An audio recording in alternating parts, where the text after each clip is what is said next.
Ассаламу алейкум агайын туугандар. Мен азыр коомчулугубузга белгилүү болгон Аскар Салымбеков тууралуу эки ооз сөз сүйлөп коеюн деп чыгып калдым. Себеп дегенде жакын арада Аскар Салымбеков 70 жаш куракка чыгат экен. Эми бул кутман курак.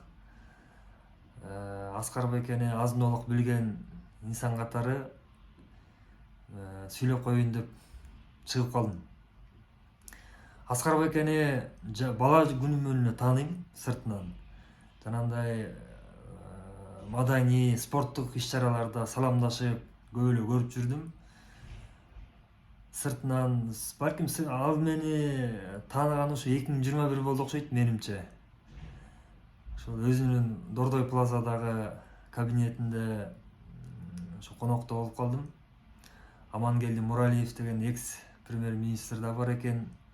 Чогуу отуруп, чай үстүндө жакшынакай сүйлөшүп отурдук. Көп темада сүйлөштүк. Көк бөрү, футбол, кино, чыгармачылык, кымыз дей койчу көп темаларда сүйлөшүп, чер жазышып отурганыбыз эсимде. Анан ошондо мен өзүмдүн бир 2-3 китебимди ала бардым эле белекке. Сен китеп жаза турбайсыңбы? Азыр эмне китептер жазасың? Жазып атасың деп кызыгып калды.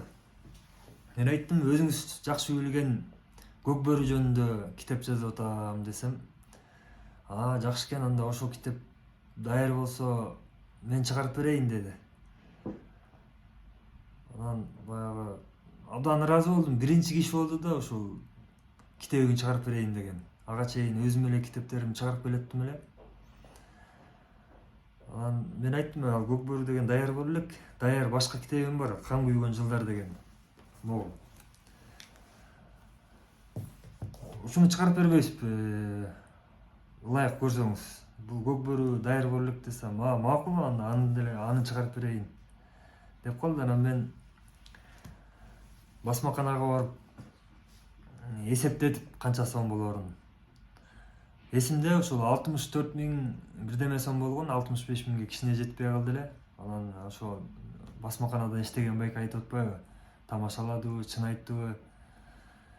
Ой, 70-80 000 деле жазып койду ал. Чириген Салымбековдо акча жокпу?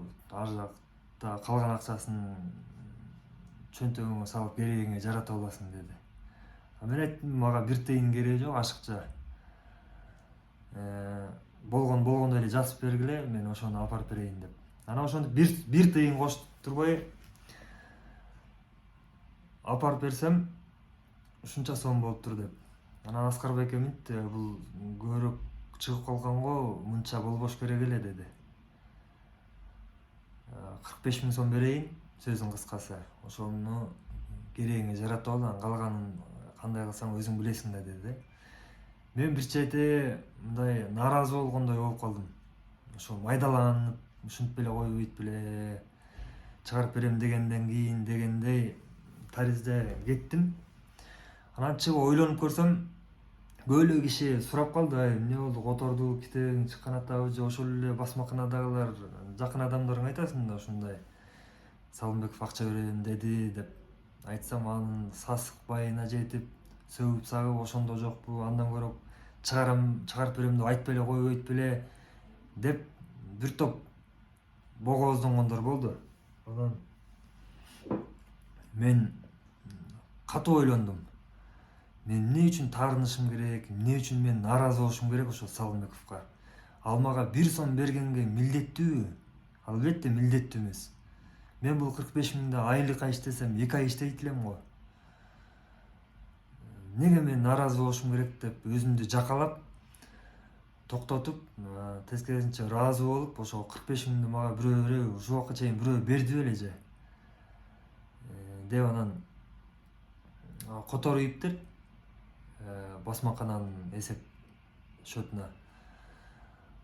Анан үстүнө өзүм акча кошуп, анан ушул китепти чыгаргам да, кан күйгөн жылдар деген. Ушул улуу ата мекендик согуштун жылдарындагы фронттон келген каттар, фронтко жиберилген каттар, ошол кездеги массалык маалымат каражаттарына чыккан кызыктуу материалдар, анын ичинде өзүмдүн фронтко кат деген алгачкы аңгемемди киргизип анан чыгарган болчумун да.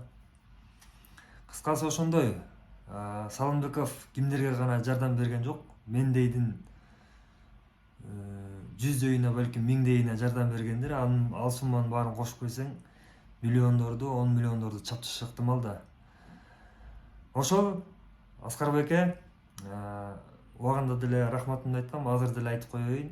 Пендеге рахматын айтпаган Кудайга рахматын айта албайт дейт.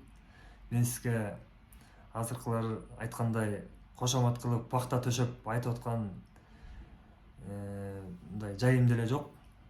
Сиз менен сүйлөшөлөгүмө, көрүшөлөгүмө көп болду. Жардам сурайын деген деле оюм жок, ага чейин деле жок болчу. Өзүңүз айтып калдыңыз, китебиңди чыгарып берейин деп. Анын үчүн рахмат. Болгону ушул окуядан улам сизди эстеп, анан куттук айтып коеюн деп чыгып калдым да.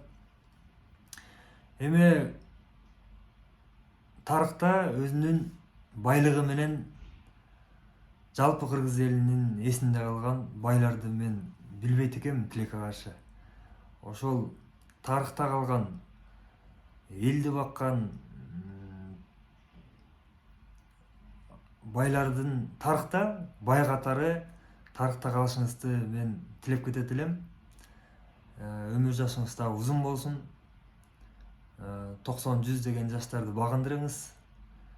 Ата-энем Дордойдо иштечү эле мен бала кезимде. Анан ошондон улам да билем, сиз миңдеген инсандардын багын ачкан, жумуш менен камсыздаган инсан экенин мен эле эмес, көпчүлүк коомчулук билет. Эми пенде болгон соң ар кандай сөздөр айтылат, жаман айтылат, жакшы айтылат. Эң башкысы Кудай бар, эл журт бар. Тарых баасын берет деген ойдомун. Салымбеков өзүнүн ишкерлиги менен эмес, мамлекеттик коомдук иште дагы өзүнүн жигердүүлүгүн көрсөтө алды. Билгендер билет, нарында губернатор болгон, Бишкектин мэри болгон, жогорку кеңештин бир нече жолу депутаты болсо керек. Ушундай кызматтарды аркалады.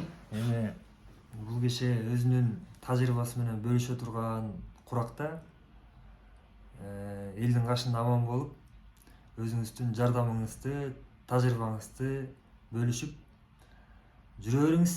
Кутман курагыңыз кут болсун, оорубаңыз. Мамлекетибизде байлар көбөйсүн, сасык байлар эмес, элдин бактысына жаралган камкор, берешен, айкөл байларыбыз арыбын болсун дейли. Дагы бир нерсе, Аскар Салымбеков көкбөрү менен футболго ополтоодой салым кошкон киши да. Мисалы үчүн дүйнөлүк спорттун пири футбол болсо эң популярдуу. Биздин улуттук оюндарыбыздын эң популярдуусу учурдагы көкбөрү. Ушул көкбөрүгө салым кошкон, футболго салым кошкон Аскарбекке азыр билесиздер, акча болбосо көп идеялар, көп максаттар ишке ашпай калып атат. Ошондуктан ошонун баарын түшүнүп, билип, күйөрман болуп, акчасын берген кишиге биз ыраазы болуп коюшубуз керек. Анткени көкбөрүгө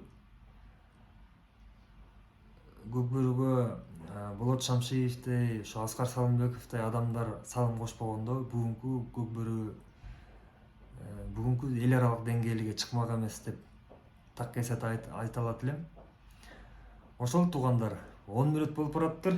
Көп сүйлөбөй сөзүмдү жыйынтыктап ишимди андан ары улантайын. Өзүңүздөр дагы Аскар Салымбеков жөнүндө пикир калтырып жазып койсоңуздар, окуп коелу. Куттуктооңуздарды жазып койсоңуздар болот. Эл тараза эл сынчы дейт. Элдин дагы пикиринен улам ал кишинин кандай экени билсек болот. Аман туруңуздар.